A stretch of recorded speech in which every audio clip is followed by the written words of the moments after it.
रात की हवा में रेत की महक घुली हुई थी। कहीं दूर ऊंटों की घंटियां बज रही थी और आसमान में चांद आधा झुका था। इसी रेगिस्तानी रास्ते पर एक छोटा बंजारा काफिला चल रहा था, ऊंट, घोड़े, ढोल और सामान के साथ। इस काफिले में एक युवा बंजारा था, कालिस। कालिस दिल से बहादुर था, मगर उसके मन में एक टीस दबी थी। उसका बड़ा भाई महीनों पहले अचानक लापता हो गया था। किसी को नहीं पता था कि वह कहाँ गया, कैसे गया और क्यों गया। उसके जाने से परिवार हंसी की खामोशी हो गई। एक शाम काफिला एक छोटे गांव के पास रुका, जहां मेले का माहौल था। ढोलक बज रही थी, बच्चे नाच रहे थे और छोटी छोटी दुकानों पर रंग बिरंगी चीजें बिक रही थी। कालिस इधर उधर घूमने लगा, तभी उसकी नज़र एक बूढ़ी बंजारा महिला पर पड़ी। वह एक तंबू के नीचे अजीब सा सामान बेच रही थी। जंग लगे सिक्के, पंखों से बनी लटकन, पुराने ताबीज और सबसे ऊपर एक पुराना लाल दुपट्टा। दुपट्टा बहुत पुराना था, मगर उसके धागों पर सुनहरी रेखाएं बनी हुई थी, जो चांदनी में हल्की हल्की चमक रही थी। जैसे ही कालिस करीब पहुंचा, बूढ़ी महिला बोली, कुछ चीजें खरीदार नहीं चुनते, बल्कि चीजें खुद खरीदार चुन लेती हैं। कालिस चौंक गया। बूढ़ी ने बिना पूछे दुपट्टा उसके हाथ में पकड़ा दिया। दुपट्टा छूते ही उसकी आंखों में झुंझुनी हुई, जैसे किसी ने बिजली से स्पर्श कर दी हो। बूढ़ी ने फुसफुसाकर कहा, इस दुपट्टे में सुराग छुपे हैं, सुराग जो किस्मत के रास्ते दिखाते हैं, मगर मंजिल तक अपने पैरों से खुद चलना पड़ेगा।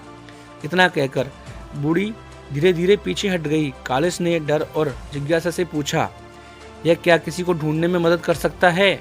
बूढ़ी ने डरावनी सी मुस्कान दी और बोली, दुपट्टा दिल की चाहत जानता है। कुछ ही क्षण बाद बूढ़ी गायब थी, मानो हवा में खुल गई हो। कालिस दुपट्टा लेकर वापस अपने तंबू में गया। रात बीती, मगर उसकी नींद नहीं आई। वह दुपट्टे को घूरता रहा। आधी रात के बाद दुपट्टे के धागे हल्के हल्के चमकने लगे। दुपट्टा अपने आप जमीन पर खुला और फैलने ही उसमें से एक नक्शा उभरा। नक्शे में रेत के टीले, पहाड़ियों और पुराने रास्ते बने थे। बीच में 3 तीरों वाला निशान चमक रहा था। यह वही निशान था जो उसके भाई ने घर से जाते समय कागज पर बनाया था। कालिस की आंखों में उम्मीद जागी। उसने जल्दी जल्दी पानी भरा, चाकू लगाया और रात के तीसरे पहर अकेले निकल पड़ा। रेत में हवा चल रही थी और ऊंटों की आवाजें दूर गूंज रही थी। दुपट्टा हर थोड़ी देर में चमककर दिशा बदलता रहा। कई घंटों की यात्रा के बाद कालिस एक पुराने खंडर के पास पहुंचा। यह पत्थरों का टूटा हुआ गढ़ था, जिसके बारे में लोग कहते थे कि यहाँ रहस्यमयी लोग अमूल्य चीजें छुपाते थे। गढ़ के बीच में एक तहखाना था, जिसका रास्ता पत्थरों से बंद था। दुपट्टे की सुनहरी रेखाएं उसी पत्थरों पर चमकी। कालिस ने पत्थर उठाया और नीचे उतर गया। तहखाने में अंधेरा था। दीवारों पर पुराने चित्र बने थे और उसमें से वही 3 तीरों वाला निशान था। कमरे के बीच में एक पथरीला बक्सा पड़ा था।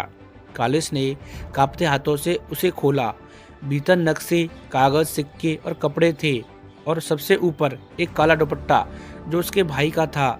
यह देखकर उसकी आंखों में आंसू आ गए। उसी समय पीछे से आवाज आई, मुझे पता था कोई आएगा।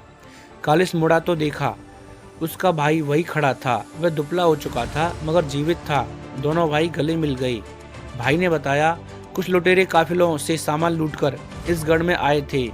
वह उसका पीछा करते करते यहाँ फंस गया। बाहर निकलने का रास्ता सुरंगों और जालों के बीच छिपा था, जिसे सुरागों के बिना खोज पाना असंभव था। इसलिए उसने अपना दुपट्टा और नक्शे यहीं छोड़ दिए थे। कालिस ने जादुई दुपट्टा उठाया। इस बार उसकी सुनहरी रेखाएं बाहर की ओर चमकी, मानो रास्ता खोल दिया हो। दोनों सुरागों का पीछा करते करते निकल गए। सूरज उग चुका था। रेत पर सुनहरी रोशनी बिखर रही थी। दोनों भाई काफिले की ओर लौटे। लोग उन्हें देखकर हैरान और खुश हुए। कुछ आंखें भर आई, मगर वही बूढ़ी बंजारा महिला कहीं नहीं दिखी। शायद वह इसी काम के लिए आई थी। उस रात कालिस ने दुपट्टे को देखा।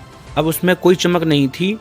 वह बिल्कुल साधारण दिख रहा था, मानो उसका काम पूरा हो चुका हो। लेकिन आखिरी बार उसे बूढ़ी की आवाज़ याद आई, हर चीज़ की एक मंजिल होती है और यह दुपट्टा दिल की मंजिल दिखाता है। कहानी ख़त्म।